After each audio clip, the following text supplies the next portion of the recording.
Chers amis, bonjour. Nous nous retrouvons pour le Pichesh, le petit Dvar Torah sur la paracha de la semaine. Cette semaine, parachat Pekoudé.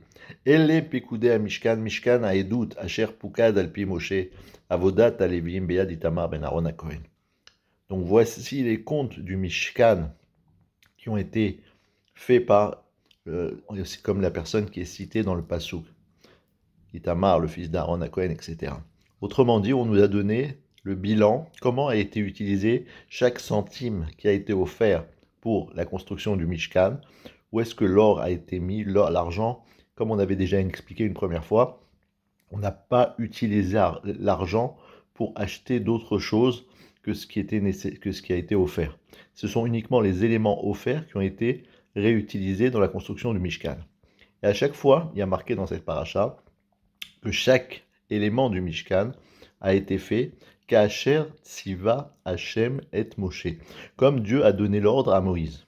Autrement dit, on répète à plusieurs reprises dans la paracha qu'ils ont fait la construction du Mishkan exactement comme ils en avaient reçu l'ordre. La question est la suivante. Pourquoi c'est marqué tellement de fois? Il aurait suffi d'écrire une seule fois dans la paracha, ils ont fait le Mishkan comme Hachem avait ordonné.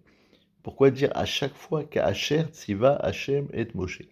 La réponse habituellement apportée est la suivante, c'est que le Mishkan venait en tant qu'expiation, en tant que pardon, en tant que kapara, pour la faute du veau d'or.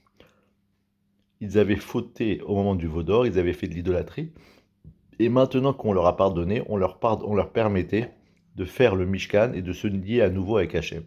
Et quelle était la faute principale du veau d'or? C'était d'avoir fait des comptes personnels, des cheshbonot, des réflexions, Moshe Rabbeinu n'est pas là, il a tardé, on a l'impression qu'il ne va pas revenir, etc.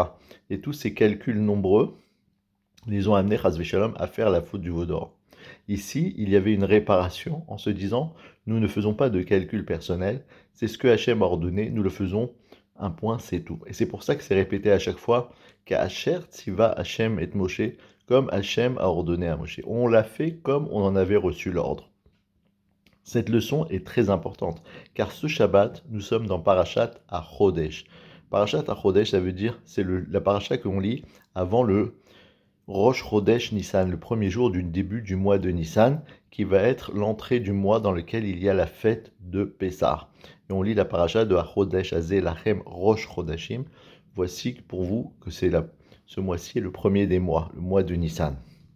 C'est grâce à ce compte de Rosh Chodesh qu'on peut savoir quand est-ce qu'ont lieu les fêtes. À partir du 1er, on arrive jusqu'au 15 Nissan, qui peut être la fête de Pessah. Alors, cette fête de Pessah, nous allons consommer de la matzah, Bezrat Hashem. La matzah, c'est de la farine, de l'eau, mais il n'y a pas eu le temps de gonfler. La matzah est le symbole de la modestie. Le chametz, c'est Seor chez Beissa, c'est le levain qui est dans la pâte, celui qui l'a fait gonfler, gonfler, gonfler, comme la personne qui se prend pour quelqu'un qui n'est pas et devient orgueilleux. La matzah, au contraire, est un symbole de modestie. C'est très important d'en arriver à cette modestie. Et maintenant, de là à ce que nous venons d'expliquer, il n'y a qu'un pas. Lorsqu'on fait la mitzvah en faisant Ka'asher Tziva et Hashem et Moshe, on manifeste par cela notre modestie. Et si on se réfère à l'histoire du peuple d'Israël, on verra que tous les gdolim, tous les poskim, les gens qui ont tranché la halacha, se sont rabaissés devant la halacha pour savoir à chaque fois quelle était la volonté d'Hachem.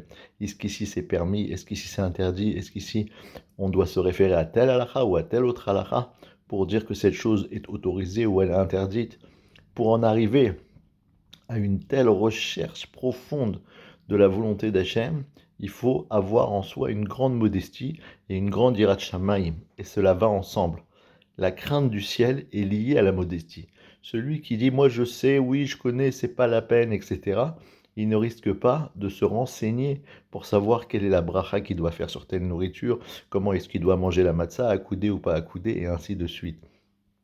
Pour avoir cette préoccupation constante de savoir qu'est-ce qu'Hachem attend de nous pour que notre mitzvah soit faite, qu'Hachem Tziva Hachem et Moshe, exactement ce que Hachem veut, il faut avoir cette dose de modestie, de savoir se rabaisser et de savoir se faire petit devant la volonté d'Hachem.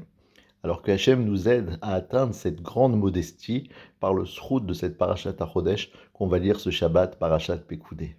Shabbat Shalom.